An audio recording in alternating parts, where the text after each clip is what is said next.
morning, everybody. I'm Anitha Vijayakumar, Technical Program Manager for TensorFlow. Welcome. Good morning to all of you. It's really exciting to be here with all of you today, and welcome to the 2018 TensorFlow Developer Summit. We have a packed day filled with lots of interesting talks and some really cool demos. We hope you enjoy it as much as we do. As you know, we are together embarking on a transformative journey in the field of machine learning and artificial intelligence. Problems that were impossible or too complex are now possible to solve using this technology. This field is unleashing new frontiers and substantially changing many aspects of our lives in a meaningful way. We've already seen great advantages in many different areas with machine learning. Some examples are, in the field of astronomy, hunting for new planets is no easy task. These planets are small, cold, dark objects compared to their host star. Researchers and astrophysicists have analyzed large amounts of data from the Kepler mission, and by using machine learning, have discovered a brand new planet called the Kepler 90I, making it the only 8-planet solar system that we know of in our universe other than our own. In healthcare, we have discovered that looking at scans of the human eye, machine learning can assess a person's risk for cardiovascular diseases. Just imagine if the screening can be done with a mobile device, how profound the effect will be. Suddenly, the whole world will have access to rapid, easy, affordable, non-invasive screening for heart diseases, saving lots of lives. In aviation, trajectory prediction is a critical component to ensuring that aircrafts can fly safely and efficiently in crowded spaces.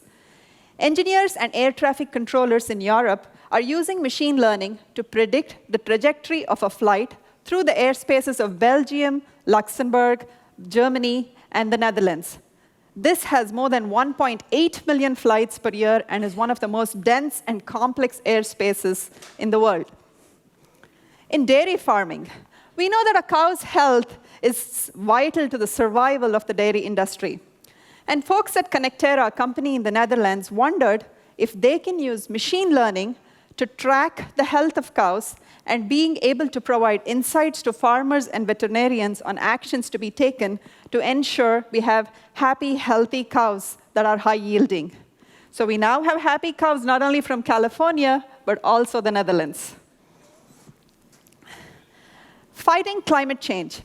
Fighting climate change and in protecting our forests, we believe that technology has a huge role to play. A group of engineers and scientists have built real-time detection and alerting mechanisms to detect logging of trees. They listen to real-time data from chainsaw sounds, from trucking sounds, from logging sounds, and machine learning is fighting deforestation and protecting our precious rainforests. In music, there are many machine learning algorithms using deep neural networks that can learn the characteristics of sounds and create completely new music based on these characteristics. In arts and culture, you can even search if you have a long-lost twin from the past by looking at oil paintings that are using apps that are based on machine learning. How cool is that? At Google, we are an AI-first company, and every product is being fundamentally impacted and changed by machine learning, be it the popular Google Home, or the Pixel, or Search, or YouTube, or even Maps. Do you know what is fascinating in all these examples? TensorFlow is at the forefront of them, making it all possible. A machine learning platform that can solve challenging problems for all of us. Join us on this incredible journey to make TensorFlow powerful, scalable, and the best machine learning platform for everybody. I now invite Rajat, Director of Engineering of TensorFlow, to tell us more about this. Thank you.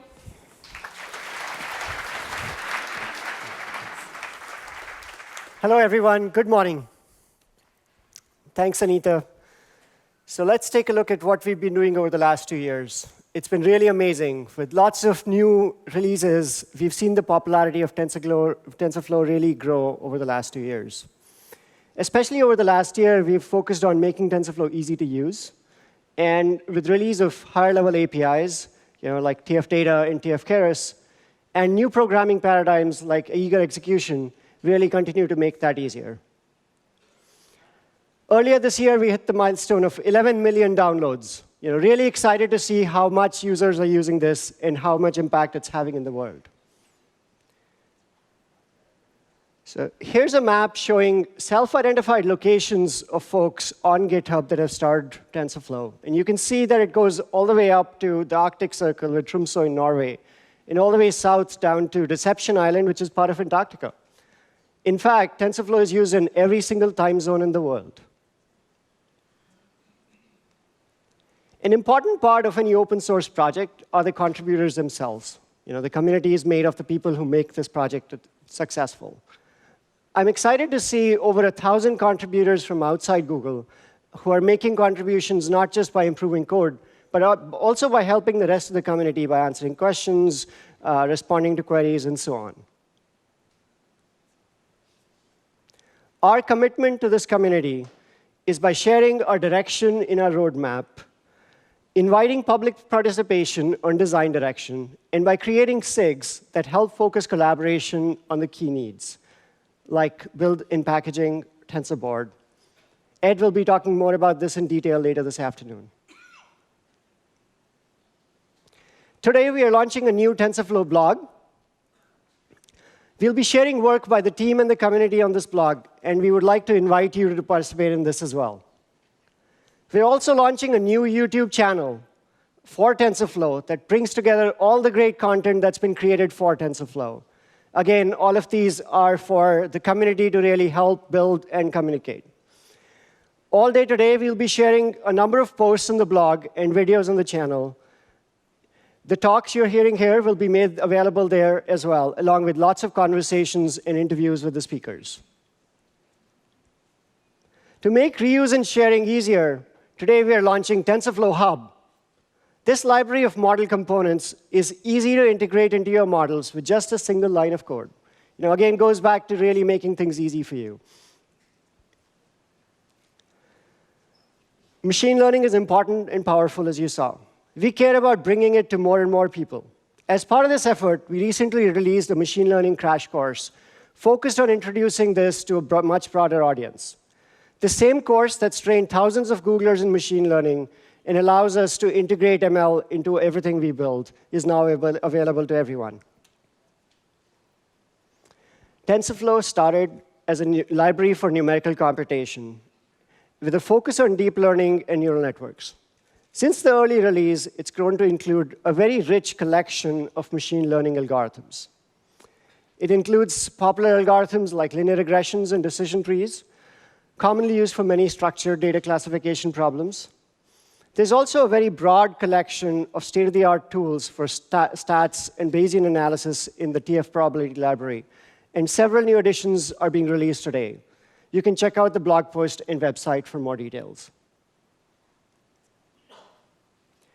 As I mentioned earlier, one of the big key focus points for us is to make TensorFlow easy to use. And towards that, we've been pushing on simpler APIs, easier to use, and making them more intuitive. At the lowest level, our focus is to consolidate a lot of the APIs we have and make it easier to build these models and train them. At the lowest level, the TensorFlow APIs are really, really flexible, and they let users build anything they want to. With eager execution, these same APIs are now easier to use. TensorFlow also contains a full implementation of Keras. TF Keras contains building blocks like layers to build models to make it easier to do that, and offers lots of utilities to train them as well. Keras works with both graph and eager execution as well. For distributed execution, we provide estimators. So you can take your models and combine them with estimators to distribute them across machines. You can also build estimators from the Keras layers or models. And finally, we provide pre-made estimators, a library of ready-to-go implementations of common machine learning algorithms. So let's take a look at how this works. So first, you would often define your model, and this is a nice and easy way to define your model. It shows a convolutional model here with just a few lines here. Now, once you've defined that, often you want to do some input processing. So in this case, you load your data set from files, and we have a great API, TF data, that was introduced in 1.4 that makes it easy for you to process inputs while still allowing us to do lots of optimizations behind the scenes.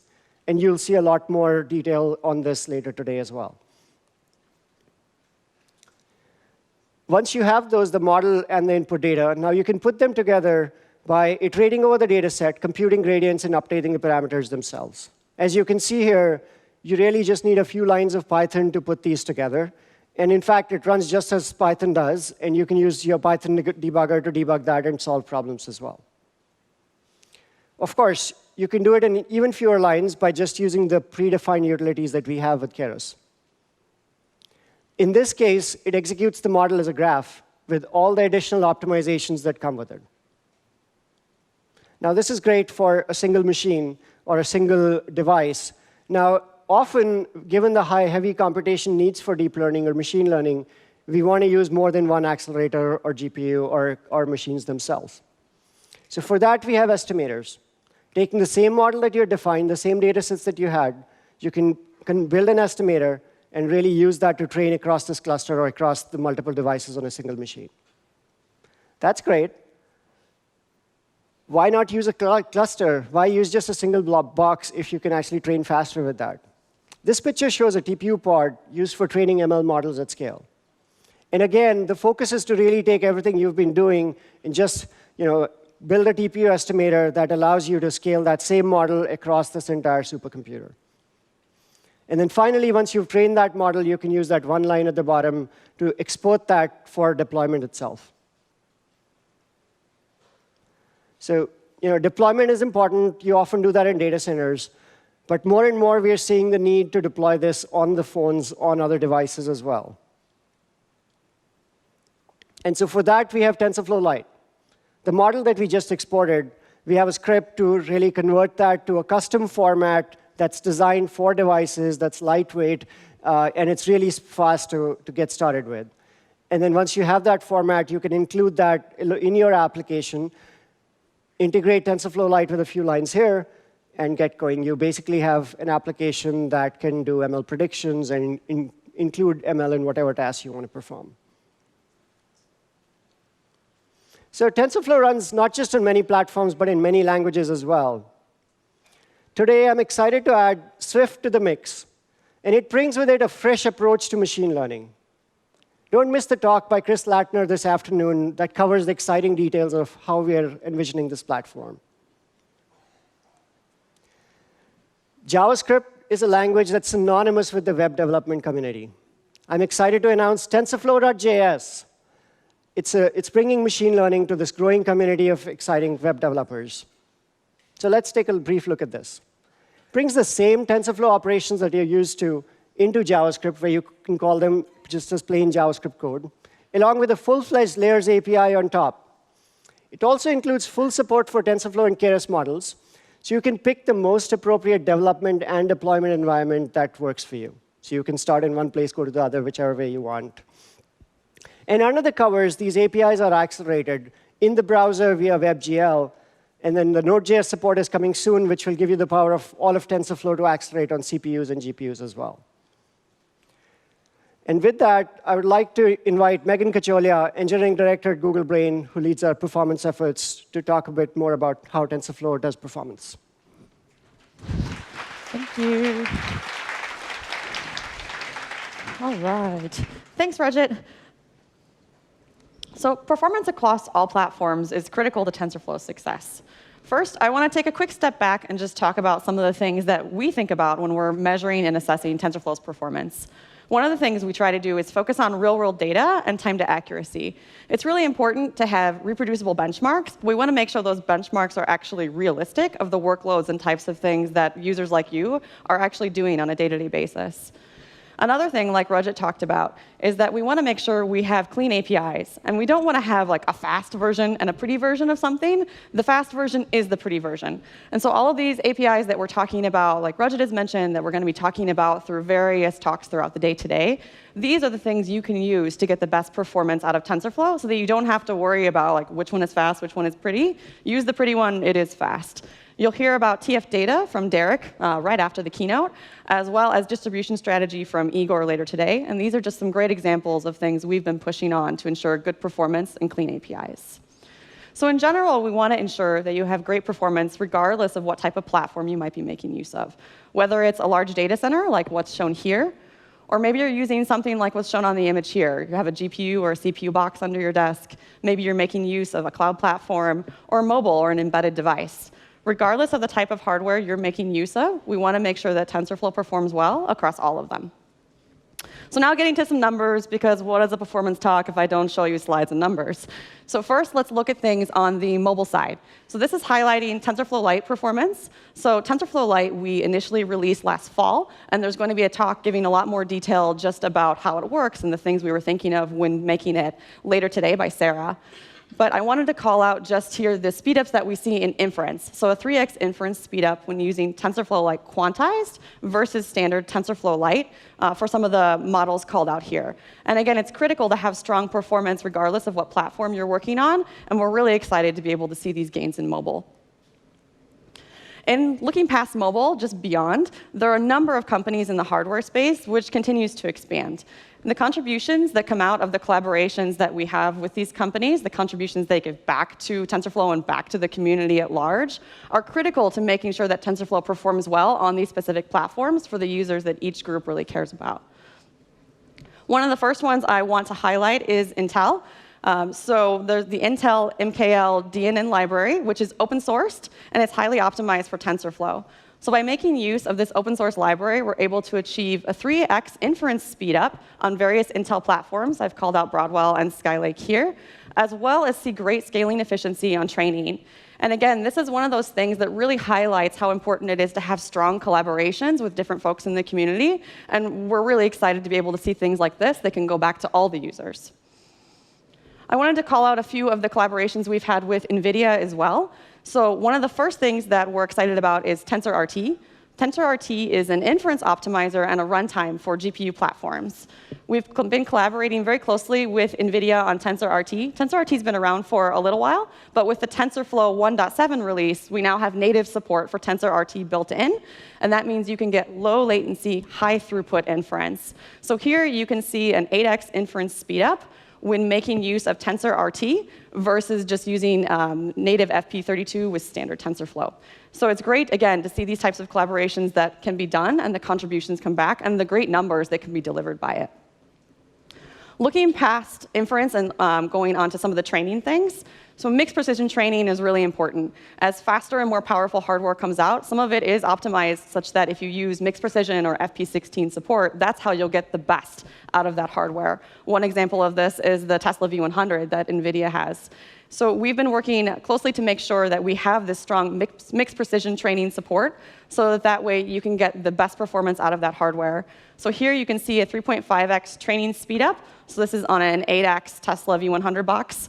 And you can see just the performance improvements when you move to mixed precision training versus just using standard TensorFlow.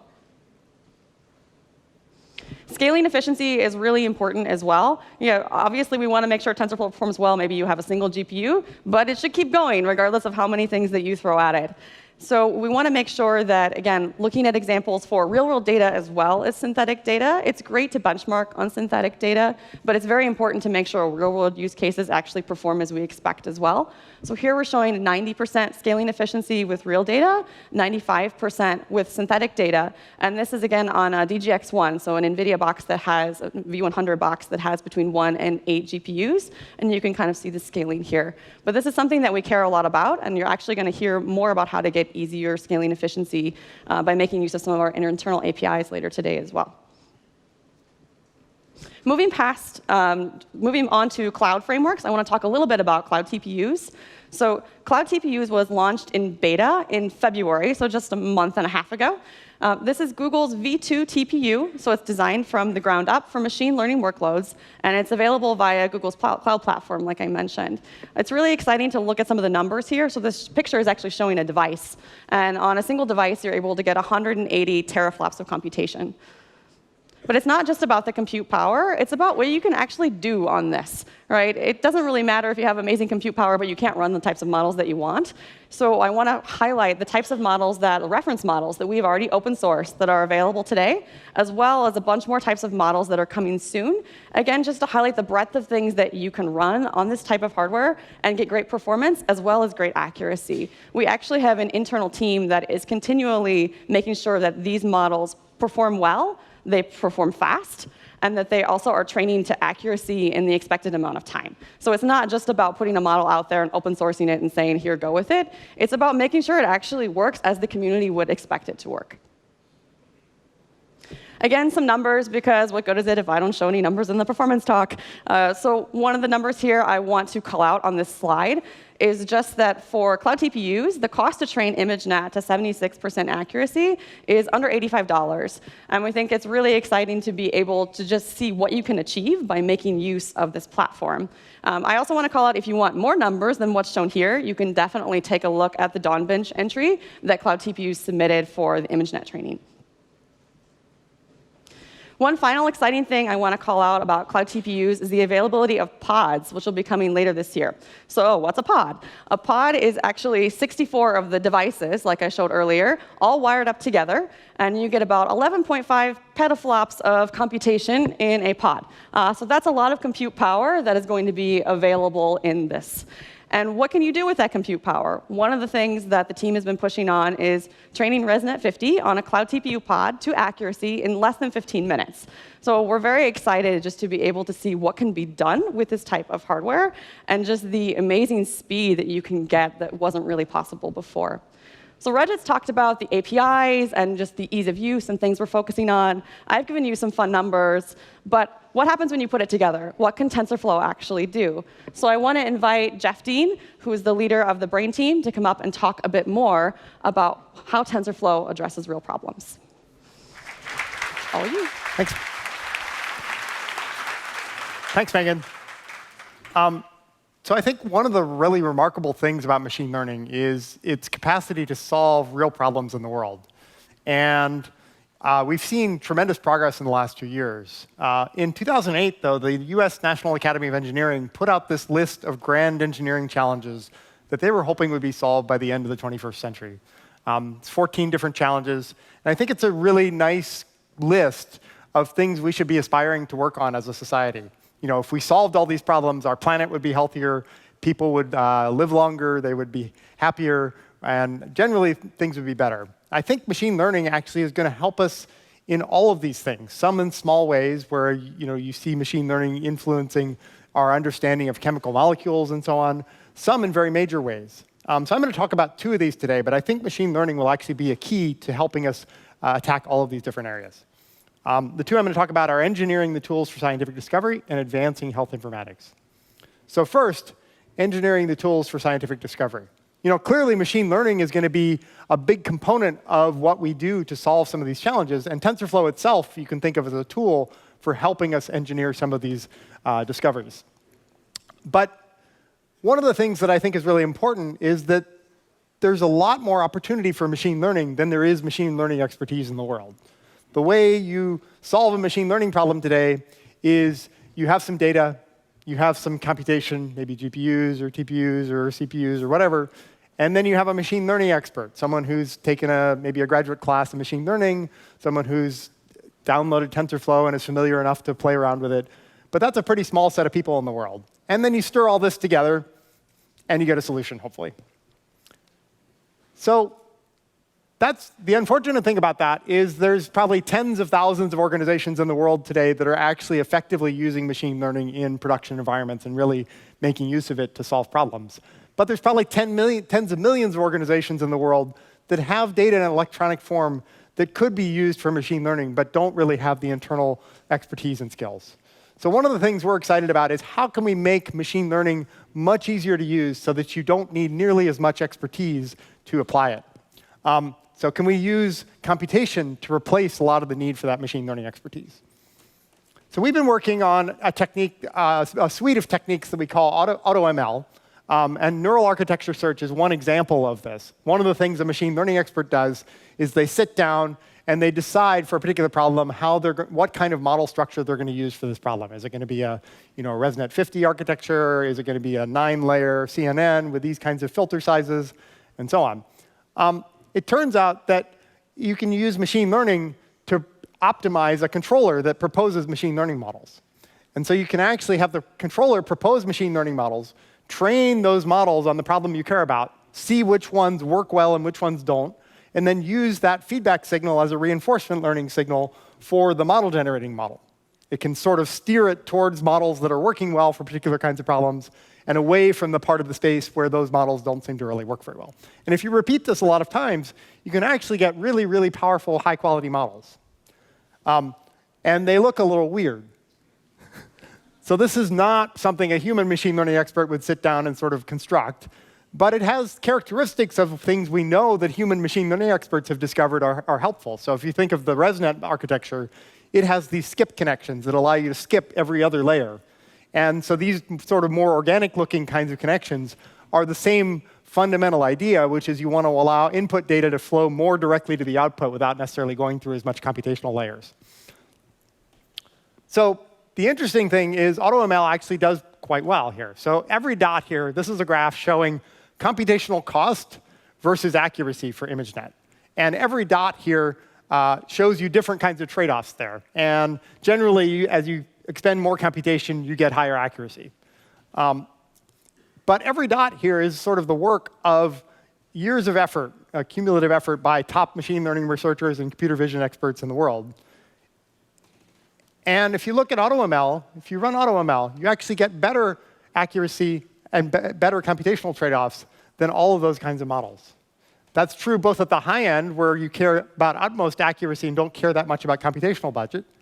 But it's also true at the low end, where you have very lightweight models where you care about very low computational cost and high accuracy.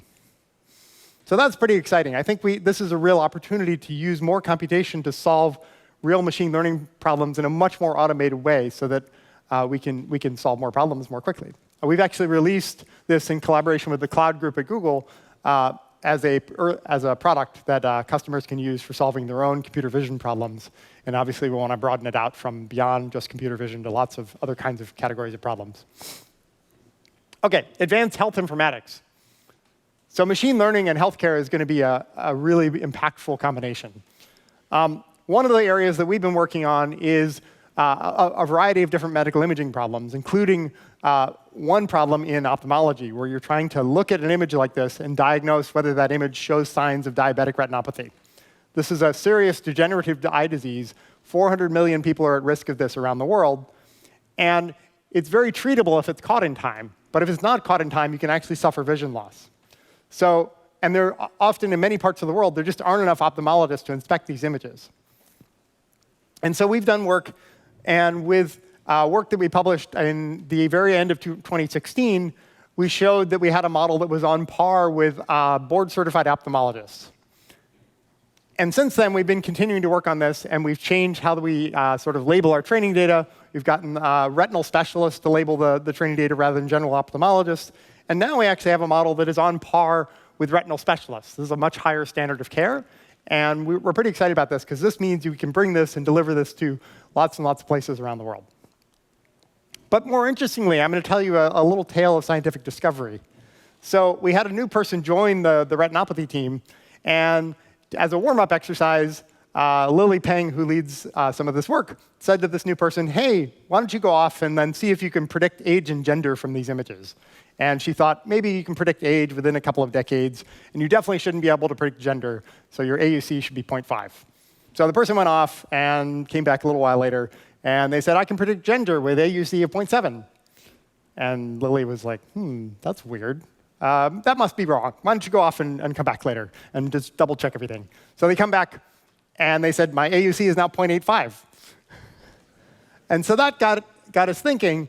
And we investigated what other kinds of things we could predict from these retinal images. And it turns out that you can predict a variety of different things that are indicative of cardiovascular health. Your age and gender are symptoms or signs of cardiovascular health, as are things like your hemoglobin level, lots of things like this. We now actually have a new non-invasive test for cardiovascular health. Normally, you'd have to draw blood and do lab tests for this. But now we can actually do this just from an image, which is pretty cool. We're also doing a bunch of work on predictive tasks for healthcare. So given a patient's medical record, can we predict the future? This is something doctors want to do. You want to understand how your patient's going to progress. And you want to be able to answer lots of kinds of questions. Will the patient be readmitted if I release them from the hospital now? What are the most likely diagnoses I should be thinking about? What tests should be considered for this patient right now? Lots of questions like that. And we've been collaborating with several healthcare organizations to work on de-identified medical records to see if we can predict these kinds of things. And in January, we posted a many-author archive paper. And we looked at a lot of these different kinds of tasks. I'll highlight just one of them here, which is predicting which patients are most at risk for mortality. And using this, we're able to actually predict which patients are most seriously at risk 24 hours earlier than the clinical baselines that are currently in use. And so that really means that doctors get 24 hours of advance notice to really pay attention to those patients that are critically ill and really need their close attention and close watching. So this is indicative of what machine learning can do for this kind of field. In general, the Google Brain Team's mission is to make machines intelligent and then use that ability to improve people's lives. I think these are good examples of where there's real opportunity for this. I'm going to close with a bit of a story. So when I was 5 years old, I lived in northwestern Uganda for a year. And the local crop there is a root called Cassava. And I was 5, so I like to go out and help people pick Cassava. But it turns out that machine learning and Cassava have a kind of cool twist together. So here, please roll the video.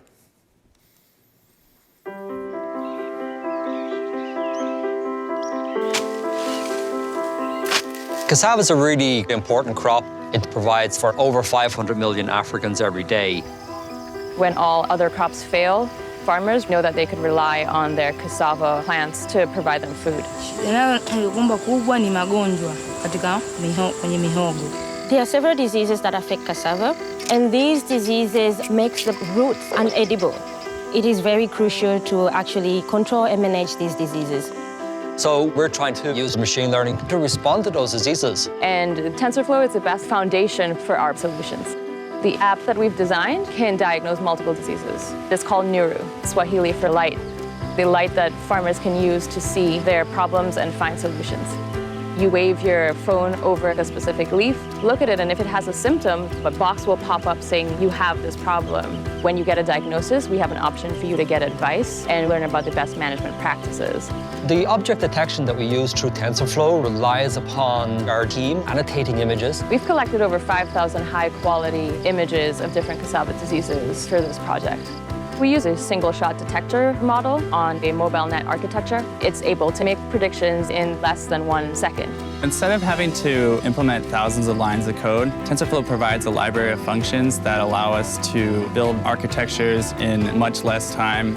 We need something that can be deployed on a phone without any connection. TensorFlow is able to shrink these neural networks to be able to fit on your mobile device. The human input is absolutely critical. We're really building something that augments your experience and makes you better at your job. So with AI tools and machine learning, you can improve the yields, you can protect your crops, and you can have a much more reliable source of food. AI offers the prospect to fundamentally transform the life of hundreds of millions of farms around the world. You can see a product that can actually make someone's life better. This is kind of revolutionary.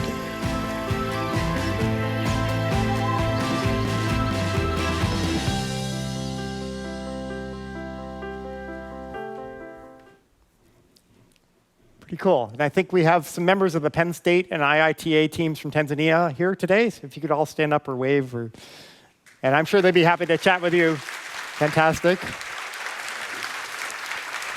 I'm sure they'd be happy to chat with you at the break about that work. So.